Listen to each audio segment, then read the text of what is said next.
चलो, तो ट्रिग्नोमेट्री में हम लोगों ने सब कुछ कर लिया था, बस थोड़ी सी चीज ट्रिग्नोमेट्री की बची थी, और वो है आपका general solution of trigonometric equations. तो ये हमको अब देखना है जनरल सॉल्यूशन ऑफ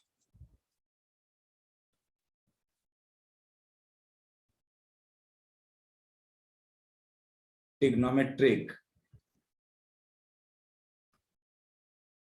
इक्वेशंस। अब देखो, ये आपकी पूरी चीज मैथमेटिक्स की है, लेकिन कई जगहों पर फिजिक्स में आपको यूज करना होगा।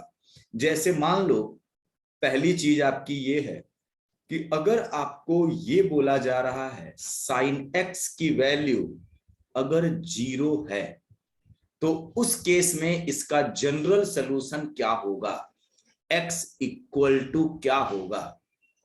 भाई, साइन की वैल्यू 0 किस किस एंगल पर होती है, बताओ थोड़ा तो आप।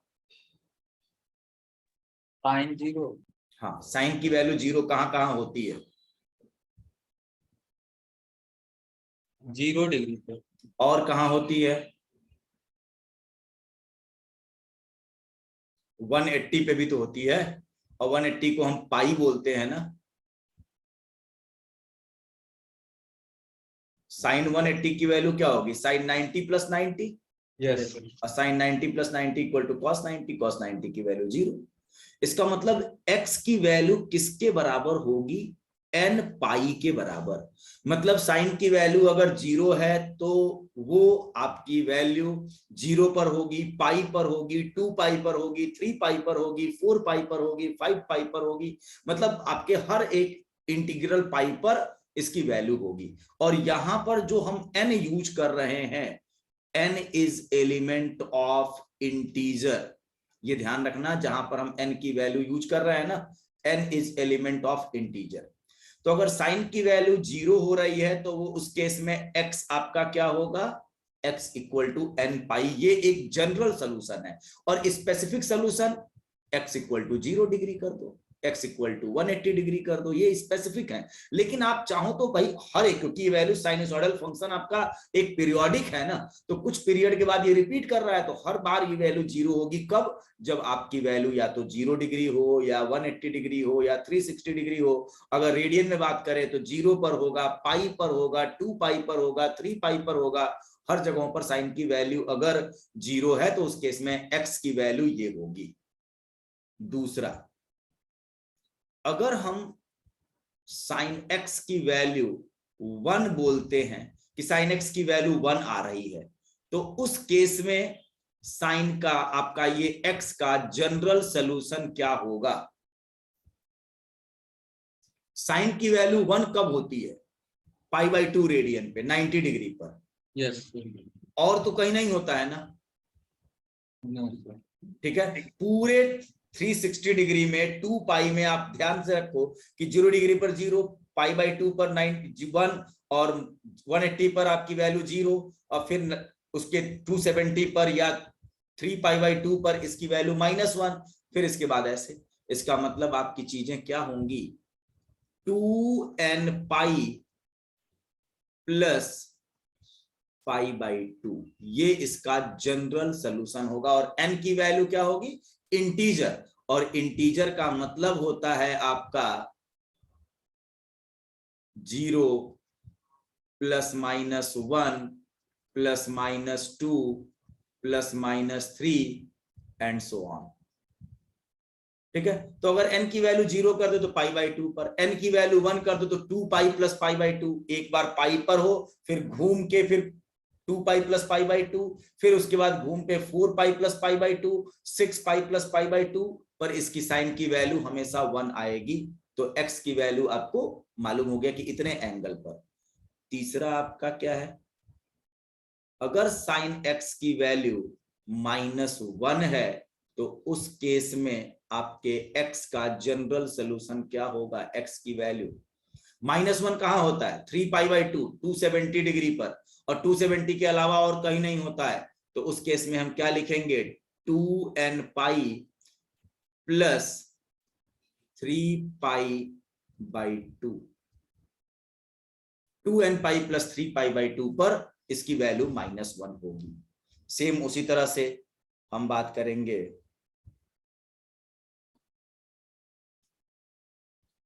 कॉस की वैल्यू। कॉस के लिए देखो, कॉस की वैल्यू अगर 0 आ रही है, कॉस x इक्वल टू 0 है, तो उस केस में आपका x की वैल्यू क्या होगी? आप बताओ, कॉस की वैल्यू 0 कहां कहां पे होती है? कॉस की वैल्यू पहली बार 0 कहां मिलती है बताओ? 90 डिग्री पर। cos 90 degree. हाँ, और उसके बाद फिर कहां मिलता है? 270 डिग्री पर। तो इसके लिए सोल्यूशन क्या हो जाएगा? 2n plus 1 into pi by 2। अब आप करके देख लो, n की वैल्यू एक बार 0 कर दो तो ये पाई बाई 2, n की वैल्यू एक बार 1 कर दो तो 2n प्लस 1 मतलब 2 प्लस 1 3 पाई बाई 2। ठीक है, तो आपका पाई बाई 2 और 3 पाई बाई 2 पर तो आपको 0 मिलता है, तो यहाँ पर n इक्वल टू 0 करने पर आपको पाई बाई 2 मिल जाएगा, n इक्वल टू 1 करने पर आपकी वैल्यू क्या मिल जाएगी? 3 पाई बाई 2।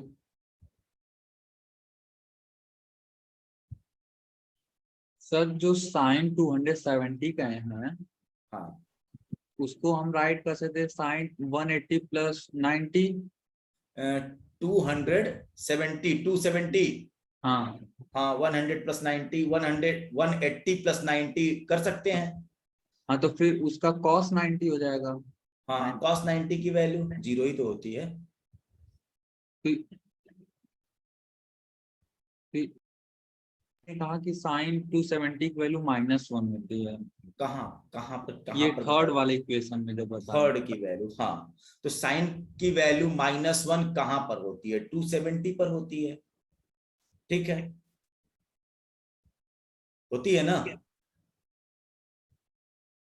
इस साइन की वैल्यू -1 कहां पर होगी? 270 डिग्री पर होगी। बोलो बेटा। वही करा कि साइन 270 को हम अगर मैं वही जो तुम बात कह रहे हो, मैं वही तो पूछ रहा हूं कि साइन 270 डिग्री को हम लिख सकते हैं साइन 180 प्लस 90 लिख सकते हैं। हाँ और साइन 180 प्लस 90 थर्ड क्वाड्रेंट में है ना, थर्ड क्वाड्रेंट में तो साइन निगेटिव होता है, तो तो आंसर माइनस देंगे कॉस। निगेटिव। और यहाँ पे 180 डिग्री अच्छा प्लस 90 है, जब 180 डिग्री वाला होता है यस तो उस केस में हम साइन 90 लिखेंगे ना, और साइन 90 की वैल्यू 1, उसके आगे लगा माइनस, तो -1 आ जाएगा। सर मैं वो चेंज कर दे रहा था कॉस ना। कॉस में कर दे रहे थे ना? नहीं, जब 90 का आपका मल्टीपल होता है ऑड मल्टीपल, तो उस केस में हम साइन का आंसर कॉस में देंगे, कॉस का साइन। और 90 का जब इवन मल्टीपल के फॉर्म में होता है तो हम सेम का आंसर सेम में ही देते हैं। ठीक है, अब बात करते हैं हम लोग cos x इक्वल टू 1। अच्छा, cos x इक्वल टू 1 जो है, तो उस केस में आप बताओ x की वैल्यू, cos की वैल्यू 1 कहां कहां पे हो रही है भाई? 0 डिग्री पर होती है। और आपका कहां होती है cos की वैल्यू 1? केवल 0 पर होगी, 2 पाई पर होगी, 4 पाई पर होगी। तो क्या हम इसे लिख सकते हैं 2n पाई? और n की वैल्यू 0 करो तो 0 पे, 1 करो तो पाई पर, ये 2 पाई पर, 2 करो तो 4 पाई पर, इस तरह से रहेगा। समझ में आ रहा है? छठवां, cos x इक्वल टू अगर -1 है तो उस केस में हमारा x इक्वल टू क्या होगा? अगर -1, तो -1 कहां होता है? पाई पर होगा, 3 पाई पर होगा, 5 पाई पर होगा, 7 पाई पर होगा। तो इसको क्या लिख सकते हैं? 2n प्लस 1 पाई लिख सकते हैं क्या? और n इक्वल टू 0 कर दो तो पाई, n इक्वल टू प्लस 1 कर दो तो 3 पाई, उसके बाद n इक्वल टू 2 कर दो तो 5 पाई। तो 0, 3 पाई, 5 पाई, 7 पाई, इस जगह पर cos की वैल्यू -1 होती है। Yes sir.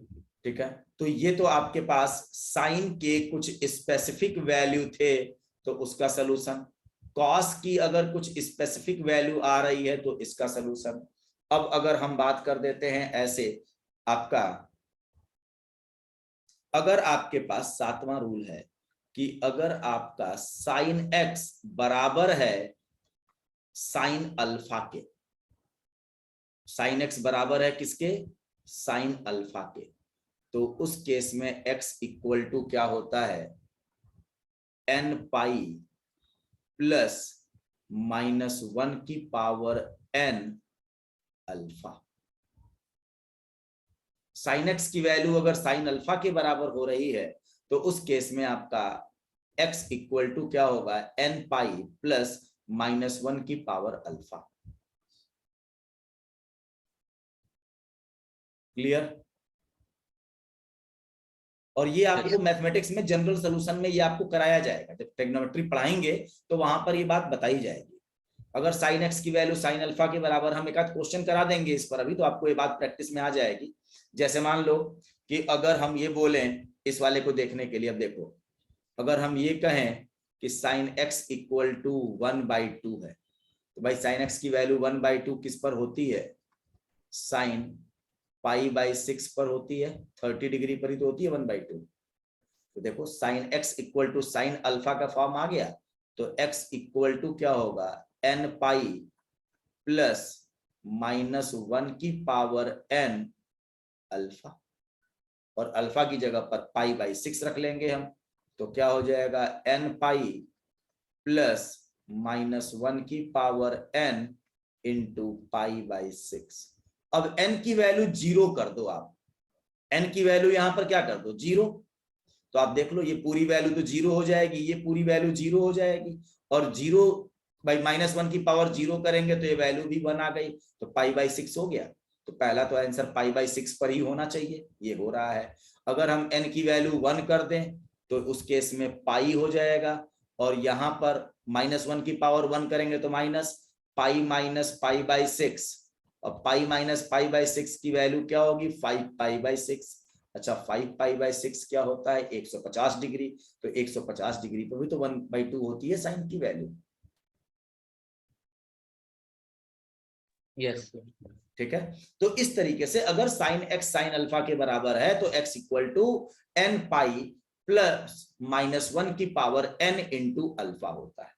ठीक है, अगर हम बात करें cos x equal to cos alpha है, तो उस केस में x इक्वल टू होता है 2n pi plus minus alpha, 2n pi plus minus alpha. ठीक है, अगर मान लो cos x इक्वल टू अगर 1/2 है, तो हम ये कहां पर होगा, 1/2 कहां होगा, π/3 पर। ठीक, अब यहां से देख लो, अगर अल्फा की जगह पर प्लस माइनस π/3 कर दो तो प्लस π/3 पर भी इसकी वैल्यू 1/2 होती है, और माइनस π/3 पर भी वैल्यू 1/2 होती है। फर्स्ट और फोर्थ क्वाड्रेंट में cos की वैल्यू पॉजिटिव होती है, तो आपका सीधे वहां से चला जाएगा। 9, अगर मान लो tan x बराबर हो रहा है tan अल्फा के, तो उस केस में x इक्वल टू होता है n pi plus alpha, n pi plus alpha.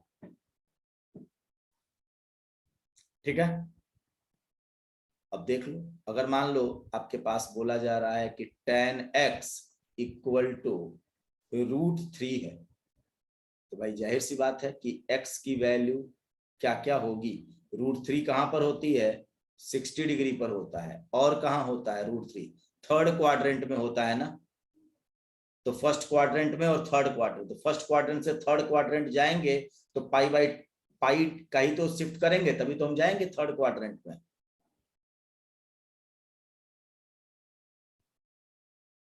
और ये इस पर होता है, और उसके बाद 60 डिग्री और उधर जाना है, तो उस केस में आप देख लो, एक तो आपके पास 60 डिग्री पर होगा, यहां से 60, और इसी लाइन को आगे बढ़ा दो 60 ये, तो आपका क्या हो जाएगा 240, तो एक तो 60 डिग्री पर होगा और दूसरा 240 डिग्री पर। तो 60 और 240 पर इसकी वैल्यू √3 होगी। और देख लो यहाँ से आ भी रहा है, एक बार तो 60 डिग्री हो गया और एक बार आपका n = 1 कर दो तो पाई प्लस 60 डिग्री मतलब 180 + 60 डिग्री 240 डिग्री। तो ये आपको याद रखना है, ये जनरल सोल्यूशन है साइन का किसी भी वैल्यू के लिए। अब इसके बाद बात आती है 10th। अगर हम बात करें sin square x = sin square alpha है, या cos square x = cos square alpha, या फिर tan square x = tan square alpha. 11th 12th अगर ये तीनों रिजल्ट ऐसे होते हैं, sin square x = sin square alpha, या cos square x = cos square alpha, या tan square x = tan square alpha, तो इन तीनों के लिए x = होता है n पाई ± अल्फा। तो ये बेटा आपका ट्रिग्नोमेट्रिक इक्वेशंस के जनरल सॉल्यूशंस हैं, इनको आप याद रखिएगा।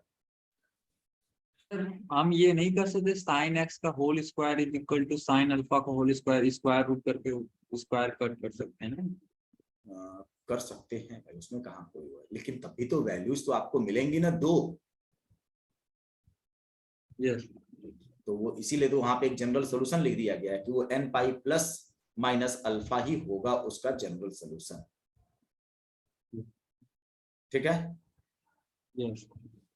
तो ये आपके पूरे ट्रिग्नोमेट्रिक इक्वेशंस के जनरल सॉल्यूशन हैं। और आप देखोगे जब हम लोग वेव मोशन पढ़ेंगे 11th में और 12th में जब हम ऑप्टिक्स की बात करेंगे ना, तो एक इंटरफेरेंस होता है, वेव आपस में मिलती है तो इंटरफियर करती हैं, और इंटरफियर करते समय उनका दो फिनोमिना होता है, कंस्ट्रक्टिव इंटरफेरेंस और एक डिस्ट्रक्टिव इंटरफेरेंस। जब दोनों वेव अपनी मैक्सिमम एम्पलीट्यूड के साथ ऐड होती हैं तो कंस्ट्रक्टिव होता है, और जब दोनों वेव ऐसे ऐड होती हैं कि दोनों एक दूसरे के इफेक्ट को कैंसिल कर देती हैं तो डिस्ट्रक्टिव इंटरफेरेंस होता है।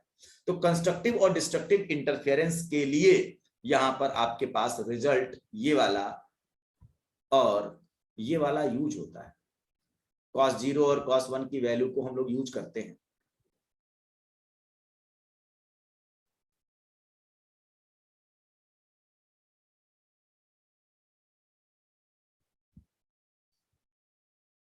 ठीक है, ये वाला, ये cos 0 नहीं, 1 और -1 वाली वैल्यू को, इनको हम यूज करते हैं कंस्ट्रक्टिव और डिस्ट्रक्टिव इंटरफेरेंस के लिए। ठीक है, यस सर। तो ये आगे के लिए आपको मैंने बता दिया, और इससे अब आपका लगभग ट्रिग्नोमेट्री की सारी चीजें हमने कंप्लीट कर दी हैं बेसिक मैथमेटिक्स की। ठीक, अब हम लोग बात करेंगे आज ग्राफ ऑफ स्ट्रेट लाइन। अब हम एक स्ट्रेट लाइन के ग्राफ की बात करेंगे और वहां से चीजों को हम लोग अब आगे लेके चलेंगे।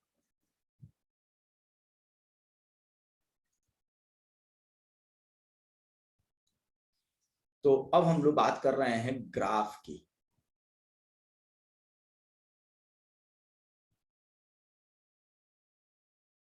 अब देखो, इसमें हम आपको ग्राफ में ना कई तरह के ग्राफ के बारे में बात कर लेंगे। पूरे मैथमेटिक्स में जितने तरह के ग्राफ यूज होते हैं ना, वो हम सब बात कर लेंगे, भले ही वो आपके फिजिक्स में आए या आपके फिजिक्स में ना आए। कुछ ग्राफ तो आपके फिजिक्स में आएंगे, लेकिन बहुत से ऐसे ग्राफ हैं जो मैथमेटिक्स के हैं, वो आपके फिजिक्स में इस्तेमाल नहीं होंगे, लेकिन फिर भी हम बात कर लेंगे वहां पर। ठीक है, तो ग्राफ में सबसे पहले हम बात करेंगे स्ट्रेट लाइन का। स्ट्रेट लाइन का ग्राफ, और स्ट्रेट लाइन का ग्राफ आप सबने पढ़ा होगा। तो स्ट्रेट लाइन का एक जनरल इक्वेशन क्या होती है? General equation of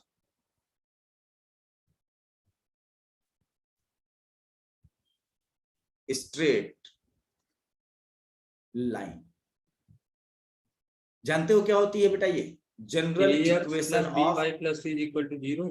very good, कौन बताया, अंकुर या सक्षम? हाँ तो सक्षम तुम्हें नहीं आता ये? सक्षम कहाँ गए, बोल नहीं रहे हो? Yes sir. हाँ, तुम्हें नहीं मालूम था? सर क्या? यही जनरल इक्वेशन स्ट्रेट लाइन का सर चैप्टर 10 है ये। चैप्टर 10? सर ये तो 11th में है स्ट्रेट लाइन। अरे है स्ट्रेट लाइन 11th में, लेकिन 10th में भी तो स्ट्रेट लाइन होगा। 9th 10th में भी तो ये बात होगी ना, general equation of a straight line. Yes yes. तो general equation of a straight line क्या होता है? ax plus by plus c equal to 0, जहां पर जो a b और c है ना, ये रियल कॉन्स्टेंट्स हैं। वेयर या फॉर एवर हम ऐसे मैथमेटिक्स में लिखते हैं, for ever a b c is element of r। r मतलब real number, a b c आपके क्या है, रियल नंबर के ये सब है वैल्यूज है। a b c आपकी सब रियल नंबर्स हैं। यस सर ये सब पता है। पता है ना? यस। समझ में आ गई बात ये? अब देखो, इस इक्वेशन को हम लोग कई तरह के फॉर्म में लिखते हैं। एक हम लोग इसमें लिखते हैं स्लोप एंड इंटरसेप्ट फॉर्म, इसमें एक लिखते हैं हम उसको इंटरसेप्ट फॉर्म में, एक लिखते हैं हम उसका परपेंडिकुलर फॉर्म में, मतलब फुट ऑफ परपेंडिकुलर फॉर्म होता है, और एक होता है आपका स्लोप एंड इंटरसेप्ट फॉर्म। तो इसे हम स्लोप एंड इंटरसेप्ट फॉर्म में लिख रहे हैं। तो कैसे लिखेंगे इसे? कोई भी जनरल इक्वेशन अगर लिखी गई हो तो उसे हम इस तरीके से लिख सकते हैं, ax plus by plus c equal to 0। तो देखो इसे हम लिख सकते, दो इंटरसेप्ट पे कट करती है ना, तो जब एक्स एक्सिस और वाई एक्सिस पे कट करती है उसका इक्वेशन बताना है। नहीं नहीं, उसका इक्वेशन तो केवल उसको बोलते हैं इंटरसेप्ट फॉर्म, मतलब x पर कितना कट किया, y पर कितना कट किया, तो उसका फॉर्म लिखता है x by a plus y by b equal to 1 वाला फॉर्म उसको लिखते हैं ना। तो वो एक इंटरसेप्ट फॉर्म होता है। एक फॉर्म होता है जिसमें स्लोप भी होता है और इंटरसेप्ट भी होता है। ये y minus y1 is equal to mx minus. हाँ हाँ, y एक्सिस पर इंटरसेप्ट होता है और x एक्सिस से उसका स्लोप देखा जाता है। तो इसे बोलते हैं हम स्लोप एंड इंटरसेप्ट फॉर्म। और कैसे इसको कन्वर्ट करते हैं हम लोग केवल वो सीखेंगे। मेन चीज इक्वेशन की वही होती, बाकी सब मैथमेटिक्स में जरूरत है, अभी हमको केवल फिजिक्स में इसकी ये जरूरत है कि भाई इसको हम कैसे अपने उस फॉर्म में लिखेंगे। तो कैसे लिखेंगे इसे अपने फॉर्म में? कोई भी इक्वेशन लिखी हो उसको स्लोप और इंटरसेप्ट फॉर्म में कैसे लिखेंगे? आपको क्या करना है, स्लोप और इंटरसेप्ट फॉर्म की जनरल इक्वेशन होती है y equal to mx plus, या मैं चलो इसको ऐसे लिख रहा हूं, एक जनरल फॉर्म में ऐसे लिख रहा हूं, y equal to plus minus mx plus minus c। ऐसे m आपका पॉजिटिव भी हो सकता है, m आपका निगेटिव भी हो सकता है, c आपका पॉजिटिव भी हो सकता है, c आपका निगेटिव भी हो सकता है। यहां पर जो ये प्लस माइनस m है वो क्या है? ये प्लस या माइनस m क्या रिप्रेजेंट कर रहा है? ये रिप्रेजेंट कर रहा है slope of line with respect to x axis. और ये प्लस माइनस c क्या रिप्रेजेंट कर रहा है?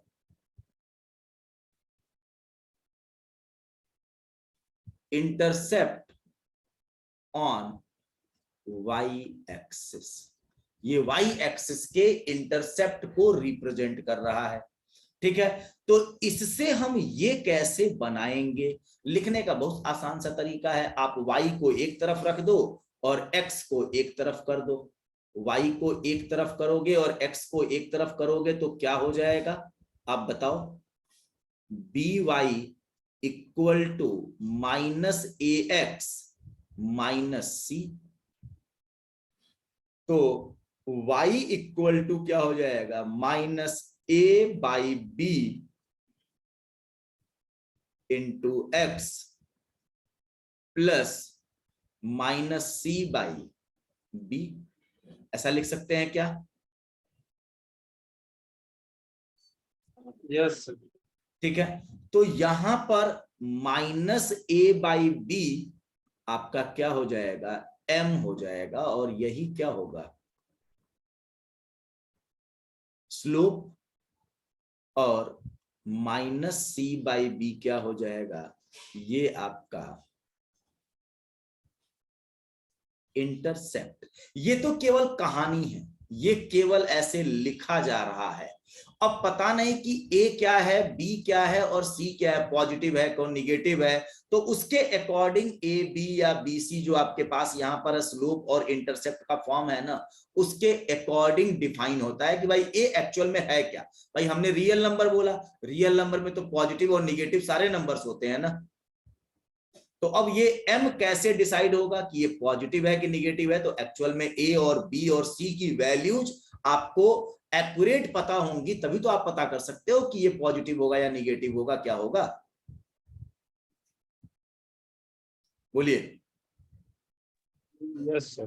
ठीक, चलिए अब हम लोग, ये तो आपको मालूम हो गया ना कि इक्वेशन कैसे बनाएंगे। जैसे मान लो आपके पास अगर ये लिखा हो, एक इक्वेशन लिखा हो ऐसे, 3x plus 2y -3 equal to 0, तो अगर इस इक्वेशन को हम इस फॉर्म में लिखना होगा तो क्या लिखेंगे भाई, 2y equal to -3x plus 3, ऐसे लिखेंगे क्या, and y equal to -3/2 into x plus 3/2। अब देखो ये आपका इंटरसेप्ट है और ये आपका स्लोप है, तो इंटरसेप्ट तो आपका पॉजिटिव आ गया और स्लोप आपका कैसा आ गया, निगेटिव आ गया। समझ में आई बात? तो इस इक्वेशन का इंटरसेप्ट वाई एक्सिस पर कटा हुआ कैसा है, पॉजिटिव, इसका इंटरसेप्ट कैसा है, पॉजिटिव, और इस इक्वेशन का स्लोप कैसा है एक्स एक्सिस के साथ, निगेटिव। तो जब हम इस इक्वेशन को ऐसे और इस तरह से कन्वर्ट किए तब ना पता चला, हम जब इस फॉर्म में ले आए हैं तब हमें पता चला है ना कि इसका इंटरसेप्ट क्या है और इसका स्लोप क्या है।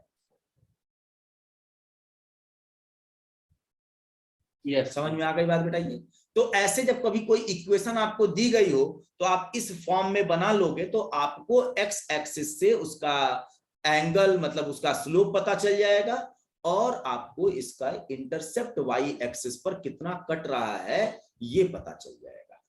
ठीक, समझ में आ गई बात बेटा? ये यस सर। ठीक है, चलो अब इसके बाद हम लोग इसके कुछ केसेस की बात करेंगे। भाई देखो m पॉजिटिव निगेटिव कुछ भी हो सकता है और इंटरसेप्ट भी पॉजिटिव निगेटिव कुछ भी हो सकता है, तो हम इसके अब केसेस की बात करेंगे। केस नंबर 1, अब देखो केस 1 हम ऐसे लिखेंगे, हमारी इक्वेशन होगी y equal to mx plus c, और यहां पर क्या है, m भी आपका पॉजिटिव और यहां पर c क्या है, ये भी पॉजिटिव। तो इसका ग्राफ कैसा बनेगा, अगर y equal to m x plus c type की इक्वेशन हमें मिल रही है तो इसका ग्राफ कैसा बनेगा, ये x एक्सिस और ये हमारा y एक्सिस। तो भाई स्लोप पॉजिटिव होने का मतलब क्या होता है, स्लोप क्या होता है, लाइन का स्लोप क्या होता है, पहले ये देखो। किसी भी एक्सिस के साथ उसका स्लोप निकाला जाए तो वो देखो, मान लो ये आपकी एक्सिस है x, इस एक्सिस के साथ आपको किसी लाइन का स्लोप पता करना है, तो ये लाइन आपकी ऐसे है, इस लाइन का ये एंगल देखो और इस एंगल का हम tan ले लें, tan थीटा, इसी को हम m बोलते हैं और इसी को हम बोलेंगे स्लोप ऑफ लाइन। m क्या है, इसी को हम क्या बोलेंगे, slope of line l with respect to x axis. X axis के रेस्पेक्ट में लाइन एल का स्लोप कितना है वो tan थीटा बताता है, इसका tan ले लो। और आप बताओ अगर ये थीटा 0 से लेके 90 डिग्री के बीच में है तो आपका tan थीटा कितना होगा बेटा, tan थीटा कितना होगा, कैसा होगा, पॉजिटिव होगा, क्योंकि फर्स्ट क्वाड्रेंट में tan पॉजिटिव होता है, मतलब आपका स्लोप कैसा होगा, पॉजिटिव।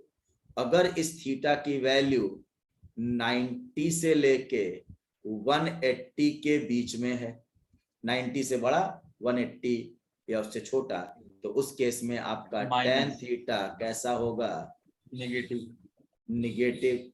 और हम बोलेंगे स्लोप कैसा होगा इसका, निगेटिव।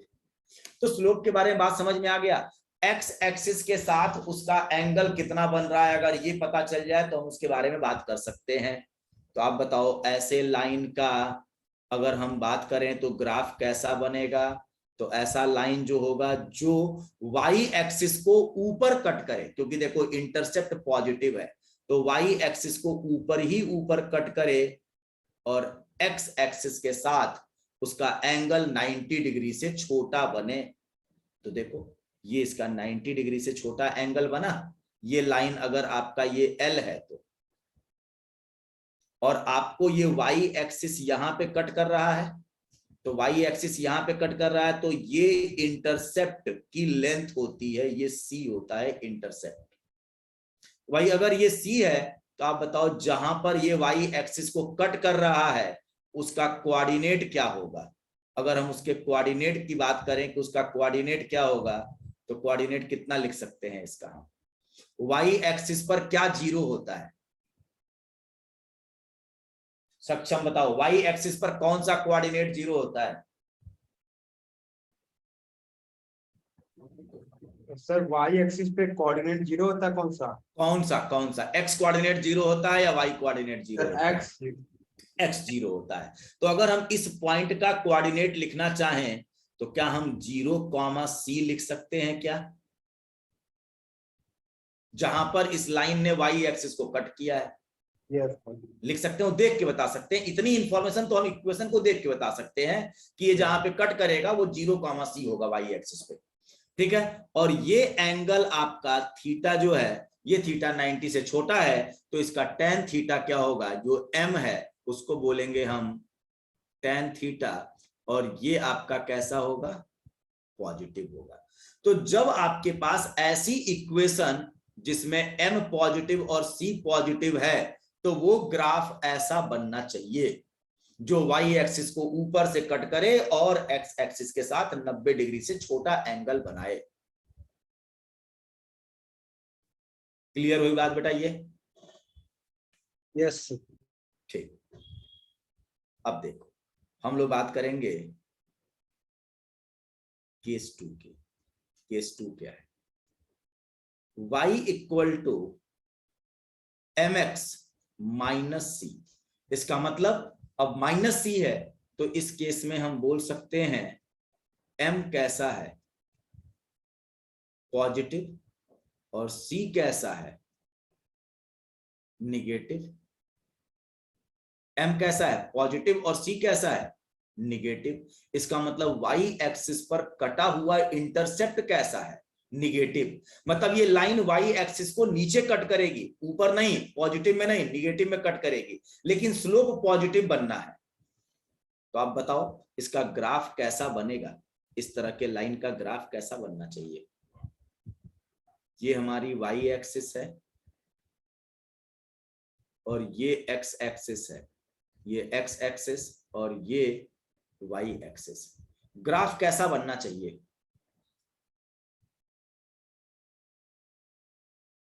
क्या ऐसा ग्राफ बनेगा लाइन का। देखो x एक्सिस के साथ अभी भी इसका एंगल 90 से छोटा ही है, और ये वाई एक्सिस को निगेटिव में कट कर रहा है, यहां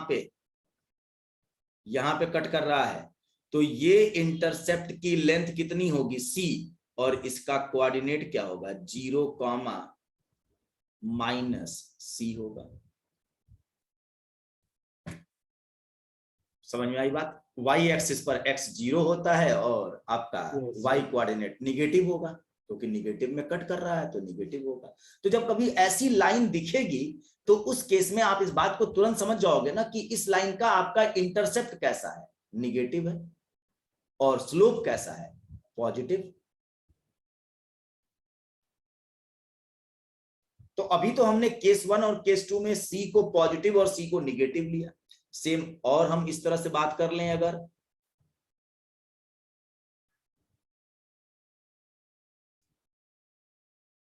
हम लोग अब यहां बात कर लें केस 3 में y equal to -mx plus c की बात करें, y equal to -mx plus c, और इसमें आप बताओ आपका स्लोप कैसा है, निगेटिव, मतलब माइनस में है, और इंटरसेप्ट कैसा है,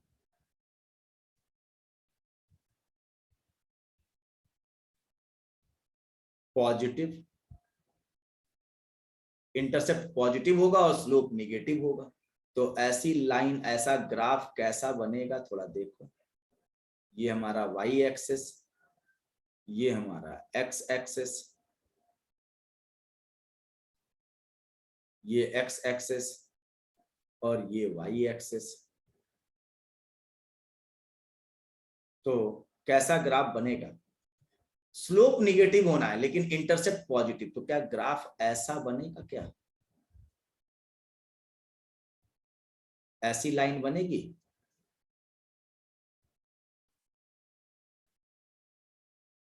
बोलो, सक्षम?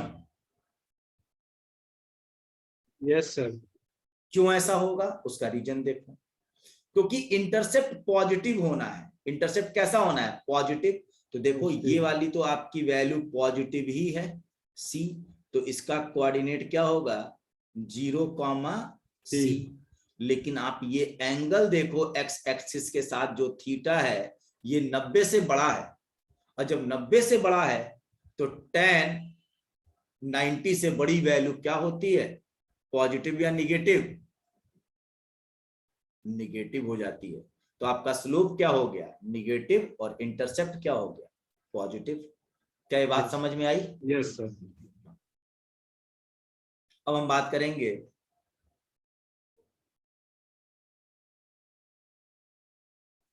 केस नंबर 4 की। Case number 4, y equal to -mx -c, और इसमें आप बताओ इसका स्लोप भी निगेटिव है, इसका इंटरसेप्ट भी क्या है, निगेटिव है। स्लोप भी निगेटिव और इंटरसेप्ट भी निगेटिव, दोनों निगेटिव है आपका।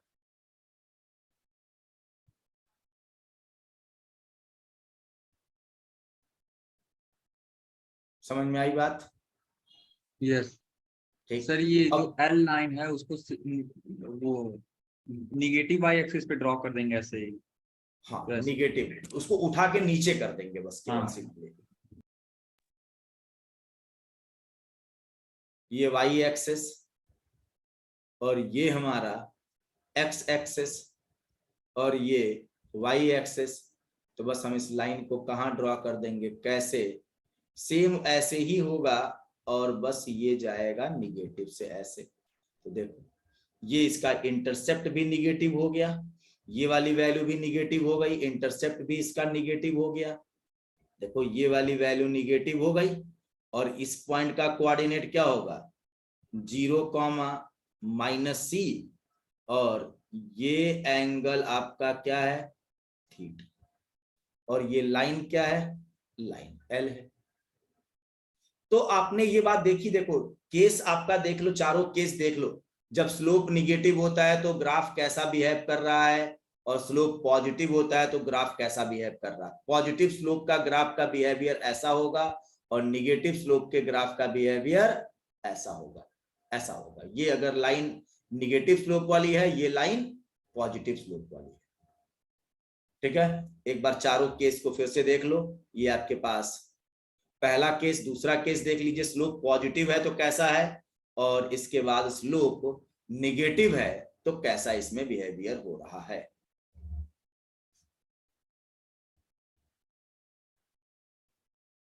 समझ में आ गई बात बेटा? ये ठीक। सर फर्स्ट सेकंड फिर से दिखा दीजिए।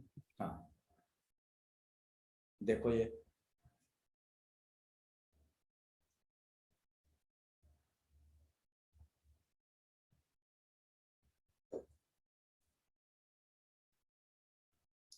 समझ में आ गई बात बेटा? ये यस। ठीक। अब हम लोग चाहें तो इसमें 2-3 केस और बना सकते हैं, हम बना रहे हैं अभी।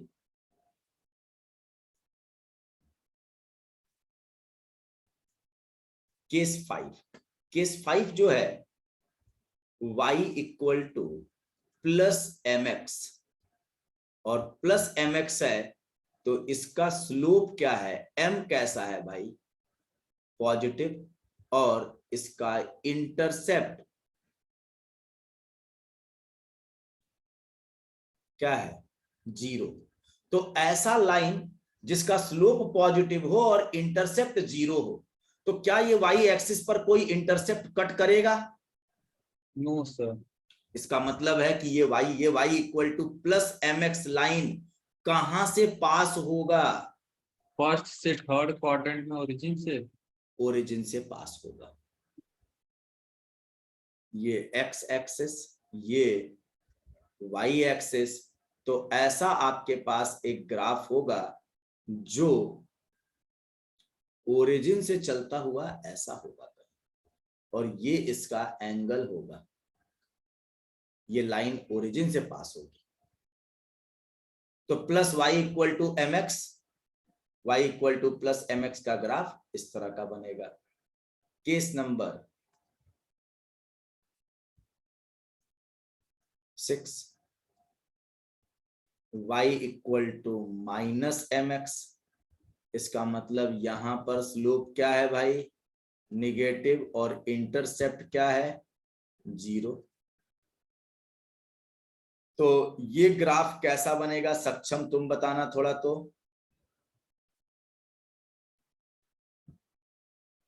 ये x एक्सिस, ये y एक्सिस, ऐसा ग्राफ, ऐसा ये लाइन कैसा बनेगा? और ये सेकंड से फोर्थ में जाएगा, सेकंड ओरिजिन से, हाँ ओरिजिन से होता हुआ जाएगा ये। तो ग्राफ इस तरह का बनेगा कुछ, और देखो ये एंगल इसका है, तभी तो ये निगेटिव है ये लाइन, और इंटरसेप्ट कुछ नहीं कट कर रहा है, मतलब इंटरसेप्ट की वैल्यू 0 होगी। ये आपका थीटा है। ठीक है। अच्छा मान लो अगर Yes. ऐसा हो जाए इस केस में, अब देखो अगला केस में, ये बात समझ में आ गया ना? Yes sir. ठीक है, अब आप बताना। एक है केस नंबर, ये 6 था कि कौन सा था, 6 था ना। चलो हम केस नंबर 5 में ही थोड़ा सा यहां पे कर रहे हैं। एक लिख रहे हैं y इक्वल टू 2x, और एक लिख रहे हैं y इक्वल टू 3x। तो उस केस में चीजें क्या होंगी, थोड़ा देखो बताओ। y equal to 2x, 2 is the slope and 3 is the slope. कौन सा स्लोप बड़ा है? इस वाले का स्लोप बड़ा है ना, और स्लोप बड़ा होने का मतलब एंगल बड़ा होगा।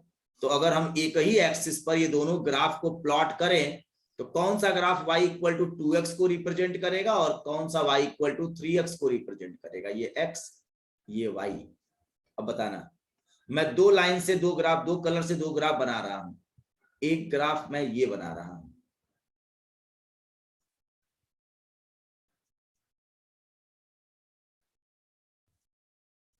एक ग्राफ मैं ये बना रहा हूं। ठीक है, ये आपका ये ग्राफ लाइन 1 को रिप्रेजेंट कर रहा है, और एक ग्राफ आपको लाइन 2 को रिप्रेजेंट करेगा। इसका कलर मैं चेंज कर दूं, एक ग्राफ मैं ये बना रहा हूं।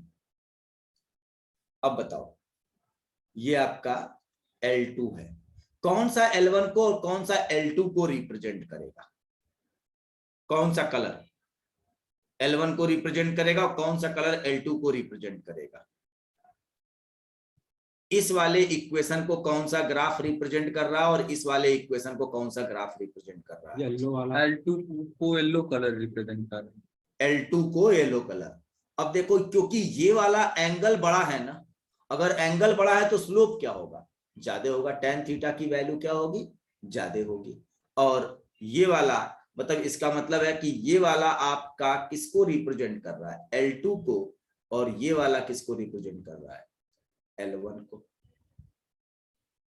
समझ में आई बात बेटा? ये फिर ये समझ नहीं आया सर, एक बार बता दीजिए। अरे भाई, स्लोप देखो ना, किसका स्लोप बड़ा है किसका स्लोप छोटा है। तुम स्लोप देखो और बताओ, पहली वाली लाइन का स्लोप बड़ा है किसका स्लोप बड़ा है? इसका स्लोप बड़ा है कि इसका स्लोप बड़ा है? y = 3x का स्लोप। 3x का स्लोप बड़ा है। अब भाई, जब स्लोप बड़ा होगा तो एंगल भी बड़ा होगा ना। स्लोप क्या होता है? tan थीटा होता है।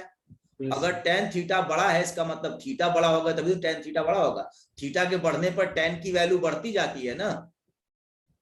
इसका मतलब इसका एंगल बड़ा है, तो ये 3 वाले स्लोप को रिप्रेजेंट कर रहा है, ये वाली लाइन। और इसका एंगल छोटा है, तो ये 2 वाले स्लोप को रिप्रेजेंट कर रहा है। Yes sir. समझ में आ गई बात? ये ठीक। अब हम लोग इसमें अगर ये कह दें, केस नंबर 7, और ये कह दें y +c, स्लोप नहीं है कुछ, मतलब इसका मतलब क्या है? इस लाइन में m क्या है? 0। m 0 होने का मतलब tan थीटा की वैल्यू 0 है। अच्छा, tan थीटा की वैल्यू 0 होने का मतलब थीटा = 0 डिग्री होगा। Yes sir. और थीटा = 0 डिग्री वाली लाइन क्या होती है? x एक्सिस के पैरेलल लाइन होती है, या x एक्सिस पर ही वो बनी हुई लाइन होती है, क्योंकि उसका x एक्सिस से कोई एंगल ही नहीं है ना, तभी तो उसका स्लोप 0 है। तो कोई भी लाइन जिसका x एक्सिस के साथ स्लोप 0 है, वो लाइन या तो x एक्सिस को टच करेगी या फिर वो लाइन x एक्सिस के पैरेलल चलेगी।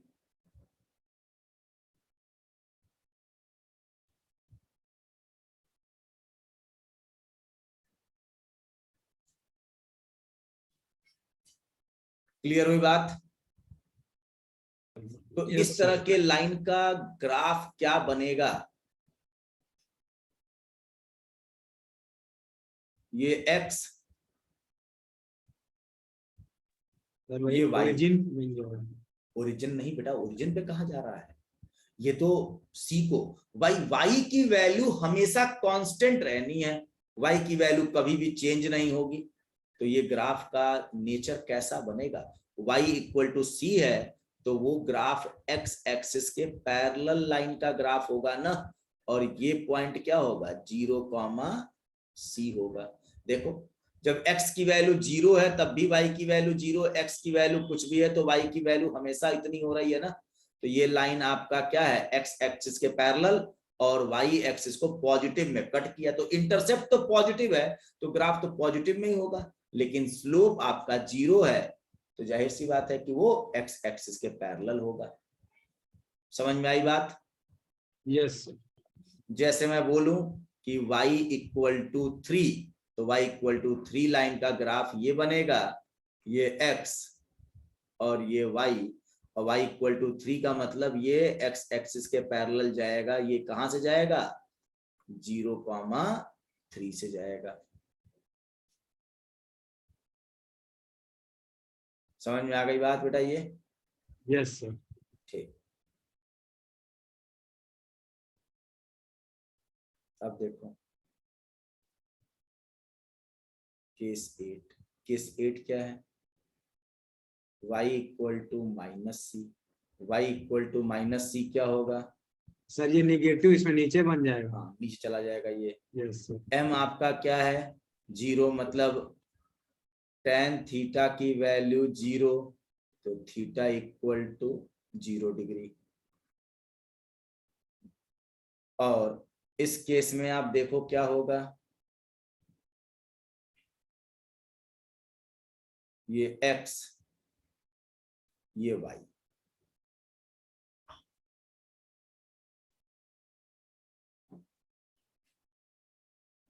ये नीचे बनेगा ये कहाँ होगा? 0, माइनस सी से गुजरेगा और इस पॉइंट का कोऑर्डिनेट ये होगा। ठीक है, यस सर।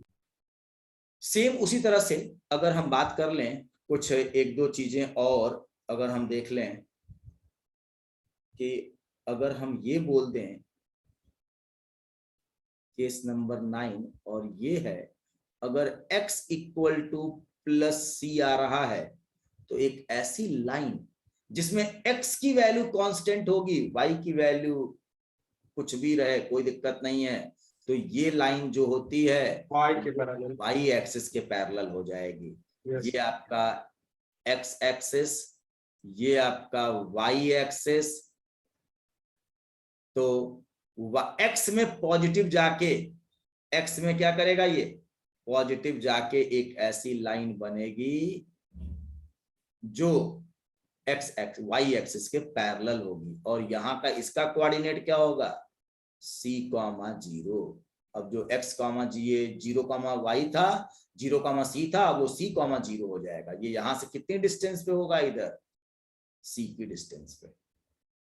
ठीक, yes. Case 10 x equal to minus c, x equal to minus c अगर बात की जाए तो x है,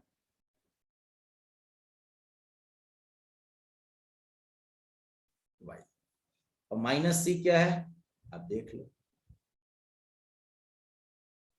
कहां बनेगा, ये इधर की तरफ लाइन बनेगी। Yes. और वो y एक्सिस के पैरेलल होगा, और क्या होगा? माइनस सी, 0।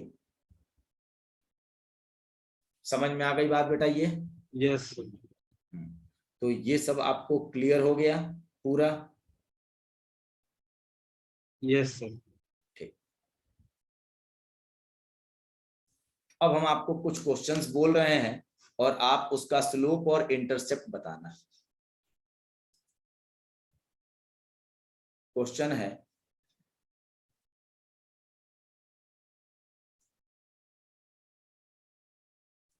क्वेश्चन आपका है y equal to 2x minus 3। अब आप यहां पे बस केवल जल्दी से बता दो इसका स्लोप क्या होगा। m से हम स्लोप रिप्रेजेंट करेंगे, बताओ स्लोप क्या है? 2। सक्षम बताओ। 2। और इसका इंटरसेप्ट क्या है? -3। -3। गुड। दूसरा, अगर हम बात करें x इक्वल टू 70 + 4, तो इसमें बेटा इसका स्लोप क्या है? m।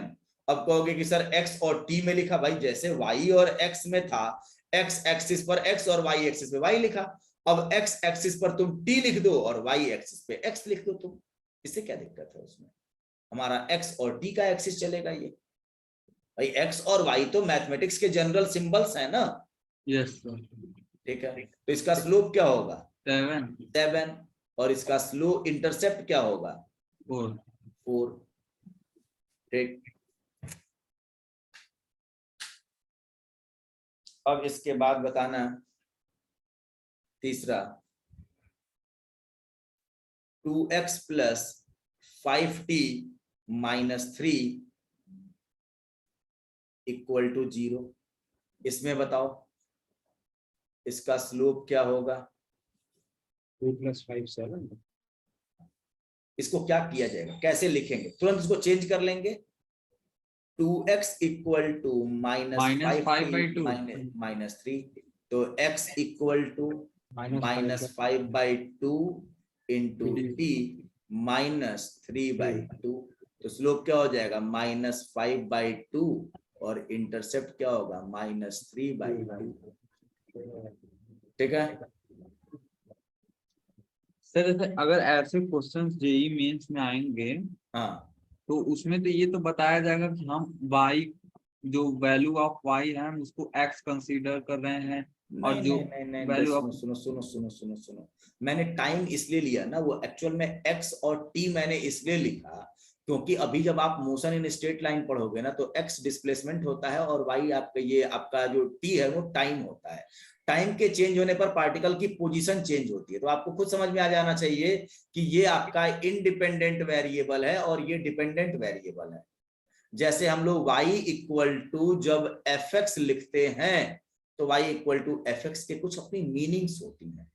जो x होता है इसको एक नाम टेक्निकली बोलते हैं इनपुट, और y जो होता है उसको बोलते हैं आउटपुट। ठीक है। इस इनपुट को एक नाम हम और बोलते हैं इंडिपेंडेंट वेरिएबल, और जो ये y है उसको हम बोलते हैं डिपेंडेंट वेरिएबल। इसको और थोड़ा सा अगर हम बात करें लिटरेचर में तो x को हम बोलते हैं कॉज और y को हम बोलते हैं रिस्पॉन्स, और जो ये f है ना ये हमारा होता है फंक्शन, और इसे हम बोलते हैं रूल ऑपरेटर। मतलब x का रिलेशन y के साथ है, x के चेंज होने पर y चेंज होगा। x इसीलिए इसका नाम है इंडिपेंडेंट वेरिएबल। y के चेंज होने पर x नहीं चेंज होगा, लेकिन x बदलेगा तो y बदलेगा, तो इसलिए ये x अपने आप जैसे मन करे वैसे बदले, इसीलिए इसका नाम क्या है इंडिपेंडेंट वेरिएबल। और y क्या है डिपेंडेंट वेरिएबल। तो y आपका डिपेंडेंट है और x क्या है इंडिपेंडेंट वेरिएबल है, या इसे हम लिटरेचर में बोलते हैं कि ये कॉज है, कारण है जिसकी वजह से y में बदलाव आ रहा है। तो y आपका क्या है रिस्पॉन्स है। x कॉज है, जैसे किसी को आप चाटा मारो तो वो रोता है, तो चाटा मारना आपका कॉज है और रोना उसका रिस्पॉन्स है। समझ में आई बात? तो Yes. ये आपके फिजिक्स आपके मैथमेटिक्स में y equal to f x जो ये एक फंक्शन है, ये इस फंक्शन, और f क्या है ये रूल ऑपरेटर है कि भाई आपने x का y के साथ जो रिलेशन है वो किस तरीके से होगा, x और y के बीच का संबंध कैसा होगा। संबंध उसका स्क्वायर का होगा कि क्यूब का होगा कि साइन के साथ होगा या कॉस के साथ होगा या टेन के साथ होगा, किसके साथ संबंध होगा, या एक्सपोनेंशियल होगा, किस तरह का रिलेशन होगा x और y के बीच में। इसीलिए एक सिंबल लिखा जाता है f, ये बताता है बस केवल कि x और y का संबंध कैसा है। और ये कहोगे कि सर ये कहां संबंध बता रहा है, ये एक जनरल लिखने का तरीका है। ये f का मतलब होता है कि एक सिंबॉलिक रिप्रेजेंटेशन है जो बता रहा है कि x का रिलेशन y के साथ है। x के बदलने पर y बदलेगा, न कि y के बदलने पर x बदलेगा। अगर y के बदलने पर x बदले तो y इंडिपेंडेंट होता और x डिपेंडेंट होता। समझ में आई बात? तो अब देखो यहां पर इस चीज को देखो या इस चीज को देखो, y x के ऊपर डिपेंड कर रहा है ना। अब देखो x की वैल्यू अपने मन से जो बदलते जाओ y की वैल्यू बदलेगी। अब कहोगे कि सर ये f कहां है, ये f बेटा ये बता रहा है कि x का किससे मल्टीप्लाई करना है। x की वैल्यू चाहे कुछ भी होगी उसमें 2 से मल्टीप्लाई हो जाएगा अपने आप, और 3 उसमें से सब्ट्रैक्ट हो जाएगा अपने आप, क्योंकि ये 2 और -3 आपने उसके साथ एक को मल्टीप्लाई में और दूसरे वाले को उसके सब्ट्रैक्शन में लिखा है ना। तो ये आपने एक रूल बनाया है कि x जो कुछ भी होगा पहले उसका डबल होगा, उसमें से 3 माइनस होगा तब y बनेगा। इसका मतलब आपका जो ये f है वो वही तो कहा कि रूल ऑपरेटर है ये। ये रूल बनाएगा कि x का रिलेशन y के साथ कैसे होना है। तो इसीलिए इसको हम एक फंक्शन बोलते हैं, या क्या बोलते हैं, रूल ऑपरेटर बोलते हैं। क्लियर? तो सेम उसी तरह से यहां पर हमारे फिजिक्स में जनरली डिस्प्लेसमेंट और टाइम के बीच में रिलेशन होता है, वेलोसिटी और टाइम के बीच में रिलेशन होता है। तो टाइम आपका इंडिपेंडेंट है और आपका वेलोसिटी या पोजीशन आपका डिपेंडेंट होता है। टाइम के चेंज होने पर एक्स बदलेगा, पोजीशन बदलेगी। अभी हम यहाँ पे हैं, 1 घंटे के बाद मान लो हम कहीं और चले जाएं, तो टाइम के बदलने पर हमारी पोजीशन क्या हो गई, चेंज हो गई। तो हमारा y जो हमारा वो x को रिप्रेजेंट कर रहा है। जनरल हम मैथमेटिक्स में x और y लिखते हैं, लेकिन जब हम लोग अपने रियल लाइफ में आते हैं तो इंडिपेंडेंट वेरिएबल को किसी भी सिंबल से और डिपेंडेंट वेरिएबल को किसी भी सिंबल से दिखा सकते हैं, depending on the situation of question या प्रॉब्लम। तो t हमारा यहां पर इंडिपेंडेंट है और x क्या है, डिपेंडेंट है। समझ में आई बात बेटा? यस, ये बात आपको समझनी चाहिए। और जिसको आप इक्वेशन इक्वल के लेफ्ट हैंड साइड में लिखोगे वो आपका डिपेंडेंट होता है, और जिसको इक्वेशन के राइट हैंड साइड में लिखते हैं जनरली वो क्या होता है, इंडिपेंडेंट वेरिएबल होता है। हमें क्वेश्चन में ये बात पता होगी कि x क्या है और t क्या है। वो तो मैं जनरली ऐसे लिख रहा हूं आप लोगों को फेमिलियर कराने के लिए। जब हम मोशन इन स्ट्रेट लाइन में इक्वेशन लिखे तो उस केस में आपको बस देख के बात समझ में आ जाए कि इसका स्लोप क्या होगा और इसकी चीजें क्या होंगी। ठीक है? Yes sir. अब देखो, इसके बाद अभी हम लोगों ने सारा काम स्ट्रेट लाइन का किया। अब हम स्ट्रेट लाइन का एक ग्राफ ऐसे बना रहे हैं और इसमें कुछ कंक्लूजन बताना है। ये y एक्सिस, ये हमारा x एक्सिस, और आप देखो यहां पे पहला ग्राफ हम बना रहे हैं, ये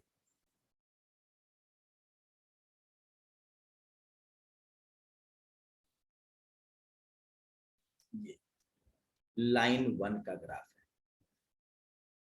येलो कलर से बनाया। और दूसरा ग्राफ हम बना रहे हैं ब्लू कलर से, ऐसे।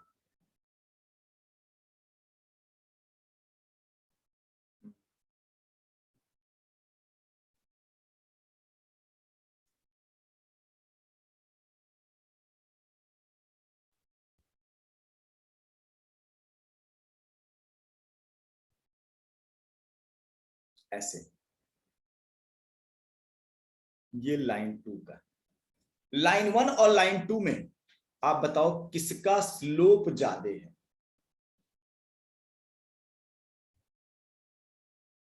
लाइन 2 का ये एंगल x एक्सिस के साथ है θ1, और लाइन 1 का ये एंगल है सर इसको θ1 ज्यादा है, θ2 बोल देते हैं और इसे हम बोलते हैं θ1। लाइन 1 का एंगल θ1 है और लाइन 2 का एंगल θ2 है। θ2 ज्यादा है, θ2 ज्यादा है। इसका मतलब m L2 greater than m L1। m L1, m किसको रिप्रेजेंट करता है, स्लोप को। तो स्लोप आपकी L2 लाइन का स्लोप L1 लाइन से क्या होगा, ज्यादा होगा। ठीक है? अब बेटा ये बताना थोड़ा सा कि अगर स्लोप एक लाइन का L2 का ज्यादा है, तो अगर आप x में थोड़ा सा परिवर्तन करते हो, थोड़ा सा चेंज करते हो, तो किसमें ज्यादा चेंज आएगा, L1 में या L2 में? y का चेंज किसमें ज्यादा होगा? थोड़ा सा चेंज करें हम x में इक्वल चेंज करें तो y में चेंज इक्वल आएगा कि अनइक्वल आएगा? बात ध्यान समझना जो बात मैं कर रहा हूं।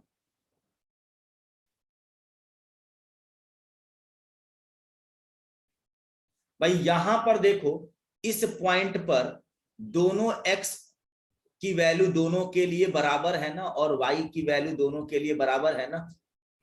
देखो इस पॉइंट पर दोनों का x और दोनों का y बराबर है ना? बोलो। अब हम x में थोड़ा सा परिवर्तन करते हैं, हम x में थोड़ा इतना बढ़ जाते हैं, इतना बढ़ गए, ये है डेल्टा x बोल दिए।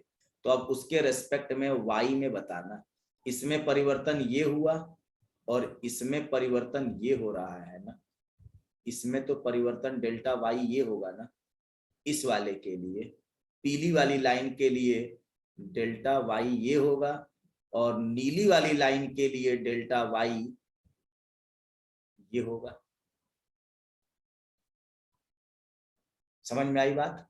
इसका मतलब जिसका स्लोप ज्यादा होता है, जो लाइन ज्यादा खड़ी होगी एक्स एक्सिस के रेस्पेक्ट में, उसमें चेंज का रेट ज्यादा आएगा। और ये बात हम लोग मोशन इन स्ट्रेट लाइन में बात करेंगे। जिसका स्लोप ज्यादा होता है उसका रेट ऑफ चेंज ज्यादा होता है। डिफरेंशिएशन भी यही बात कहता है कि अगर किसी का स्लोप ज्यादा है तो उसका मतलब रेट ऑफ चेंज भी क्या है, ज्यादा है। हमने सेम एक्स में बदलाव किया तो y में बदलाव इतना आया L1 के लिए और y में बदलाव L2 के लिए ज्यादा आ गया, इतना आया बदलाव। तो बदलाव किसमें ज्यादा आ रहा है, L2 लाइन में कि L1 लाइन में?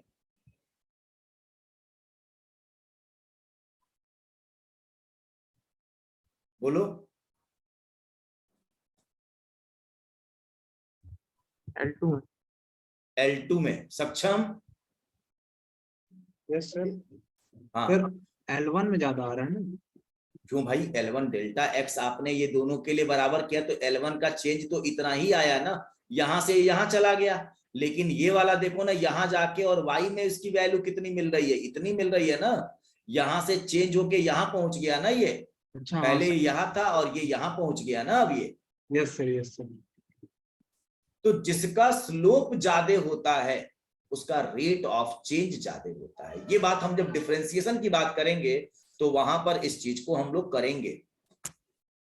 ठीक है सर ये फिर से बता दीजिए, ये फिगर थोड़ा जैसे कंफ्यूजन कर रहा है यहाँ से डेल्टा एक्स से। मैं ये सिंपल सी ये बात कह रहा हूं, सिंपल सी इसका समझना। फिगर सर बता दीजिए, ड्रॉ करने का वो प्रोसेस, उसमें कंफ्यूजन। ड्रॉ करने का प्रोसीजर जो बता दें। हाँ अच्छा ठीक ठीक, ये समझ लो, इस बात को समझ लो। जैसे मान लो आपके पास ये एक एक्स एक्सिस है और ये वाई एक्सिस है, ठीक है। ये आपका लाइन है एक। हम चाहते हैं कि एक्स में कुछ चेंज करें तो उसके रेस्पेक्ट में वाई में चेंज हम पता कर ले जाएं। ठीक है, तो हम अब कलर अलग कर दे रहे हैं, हम ये कलर ले रहे हैं। हम यहाँ पर एक एक्स चूज कर ले रहे हैं यहाँ पे, और इसके रेस्पेक्ट में इसका वाई ये होगा। जिस पॉइंट पर हमें काम करना है ना, वहां से एक्स एक्सिस और वाई एक्सिस पर परपेंडिकुलर ड्रॉ कर दो। तो इस पॉइंट पर एक्स इतना है और इसका वाई ये है। अब हम थोड़ा सा आगे बढ़े, एक्स में इतना आगे बढ़े, तो उस केस में वाई में, एक्स में आगे बढ़े तो आप यहां पहुंच गए ना। तो उस केस में आप बताओ ये क्या है, चेंज इन एक्स होगा डेल्टा एक्स, और ये उसके रेस्पेक्ट में हम वाई पे यहां पहुंच गए ना। तो जो ये वैल्यू होगी ये क्या होगी, चेंज इन वाई होती है। आप बताओ अगर x में इतना गए तो y में यही तो चेंज आएगा।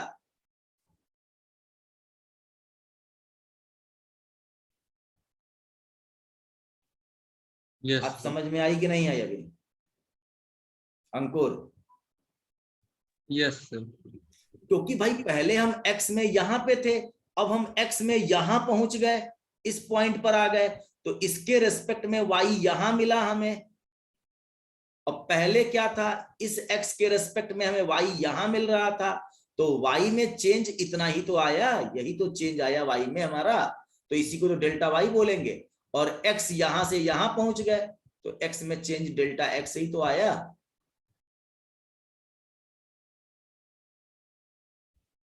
Yes sir. क्या ये बात क्लियर हो गई? Yes sir. ठीक। अब देखो, इसके बाद हम लोग अब बात करेंगे एक जनरल इक्वेशन की, पैराबोला की। तो पैराबोला की इक्वेशन चलो पैराबोला के बारे में पूरी चीज तो आज नहीं हो पाएगी। सर शिफ्टिंग वाला पढ़ाएंगे ना पैराबोला में? हाँ पूरा सब कुछ पढ़ा देंगे हम, पूरा आपका सारी चीज पढ़ा देंगे हम। सर हम लोग के स्कूल में शिफ्टिंग वाला बस नहीं पढ़ाया थे, हाँ तो शिफ्टिंग नहीं बताते हैं लोग वहां पर, शिफ्टिंग स्कूल में नहीं बताते हैं। जबकि जेई मेंस का वो सिलेबस है शिफ्टिंग वाला। सब कुछ जेई मेंस में तो बहुत कायदे से शिफ्टिंग आती है, ग्राफ की शिफ्टिंग बहुत कायदे से। जेई मेंस में भी तो कम आती है लेकिन एडवांस में खूब होती है शिफ्टिंग। ठीक है चलो आज अब तक इतना ही रहने देते हैं, क्योंकि फिर अगर पैराबोला करेंगे ना तो पैराबोला हो नहीं पाएगा फिर कभी। पैराबोला अगले क्लास में करते हैं हम लोग। आज केवल ग्राफ स्ट्रेट लाइन का ही हम लोग अगली क्लास में पैराबोला करेंगे। अब पैराबोला के बाद और जो इंपॉर्टेंट ग्राफ्स हैं उनकी बात करेंगे हम लोग। ठीक है, एक्स स्क्वायर का ग्राफ, एक्स क्यूब का ग्राफ, एक्स की पावर 4 का ग्राफ, एक्स की पावर 5 का ग्राफ, 1/x का, 1/x स्क्वायर का, 1/x क्यूब का, इस तरह के जितने ग्राफ हैं, लॉग का ग्राफ है, इंटीग्रल पार्ट ऑफ एक्स का है, फ्रैक्शनल पार्ट ऑफ एक्स का है, ये सारे ग्राफ हम लोग अगली क्लास में करेंगे। पूरा मैथमेटिक्स में जितने ग्राफ आपको यूज करने हैं वो सब कुछ मैं करा दूंगा। सर हाइपरबोला और ये इलिप्स ये सब शिफ्टिंग इसका पढ़ाएंगे? हाइपरबोला इलिप्स आपके इसमें जरूरत नहीं पड़ेगी बेटा फिजिक्स में। हाइपरबोला और इलिप्स ये आपको प्योर मैथमेटिक्स में मिलेगा वहीं पर। ठीक है, यहाँ पर हम हाइपरबोला क्या ग्राफ तो बनाएंगे लेकिन इलिप्स का अभी नहीं। इलिप्स का ग्राफ हम आपको और इलिप्स की प्रॉपर्टीज हम सारी चीजें बताएंगे ग्रेविटेशन के समय, क्योंकि ग्रेविटेशन में जब कोई ऑर्बिट आपका किसी भी मतलब जो ऑर्बिटर आपका जो शेप होता है वो इलिप्टिकल ही होता है। मान लो कि आपका जो प्लैनेट्स होते हैं वो सन के रेस्पेक्ट में इलिप्टिकल ऑर्बिट में चलते हैं, तो वहां पर हम इलिप्स की सारी चीजें बताएंगे। क्योंकि इलिप्स अगर हम बताएंगे तो इलिप्स में पैराबोला की बहुत सी चीजें हमें उसके फॉर्म में, इसेंट्रिसिटी और इन सबों के फॉर्म में बात करनी पड़ जाएगी, तो प्योर एकदम मैथमेटिक्स की क्लास हो जाएगी। तो हम तब तक तुम लोग की मैथमेटिक्स में अंडरस्टैंडिंग बढ़ भी जाएगी, तो हम अगर वहां पर पैराबोला की बात करें और इलिप्स की बात करें आपके मैथमेटिकली रिलेशंस के साथ, तो वो चीजें आराम से कर ले जाओगे। ठीक है, यस सर। ठीक, क्योंकि अगर मान लो कि अगर हम इलिप्स और पैराबोला उस तरीके से, पैराबोला का हम ग्राफिकल पूरा रिप्रेजेंटेशन देंगे, लेकिन पैराबोला में आपके पास जो चीजें होती हैं और इसेंट्रिसिटी की बात जो है, तो वो सब चीजें करेंगे तो फिर वो फिजिक्स के पार्ट से काफी आगे निकल जाएगा, वो मैथमेटिकल चीजें हो जाएंगी और हमें उसकी जरूरत पड़ेगी नहीं फिजिक्स में। हाँ पैराबोला इलिप्स की जरूरत पड़ेगी ग्रेविटेशन में, तो ग्रेविटेशन के फॉर्म में आपको उसे जब कराएंगे तो पहले इलिप्स के बारे में मैं सारी प्रॉपर्टीज बता दूंगा तब कराऊंगा। यस ठीक, यस। ठीक है चलो क्लास हम ऑफ कर रहे हैं तुम। काइनेमेटिक्स कब से चालू करेंगे? काइनेमेटिक्स ये मान के चलो कि पहले अभी ये बेसिक मैथमेटिक्स कर लें और इसके बाद वेक्टर शुरू करेंगे। बेसिक मैथमेटिक्स अब ग्राफ पर आ गए हैं ना, इसके बाद अब सीधे हम डिफरेंशिएशन और इंटीग्रेशन पढ़ाएंगे और फिर इसके बाद आ जाएंगे वेक्टर पे, और वेक्टर के बाद हम शुरू करेंगे आपका यूनिट मेजरमेंट पहला चैप्टर, वो कंप्लीट करेंगे, फिर उसके बाद काइनेमेटिक्स, मतलब सीक्वेंस से ही चलेगा उसी से। ठीक है, ठीक। ठीक है तो क्लास ऑफ करें। Yes sir.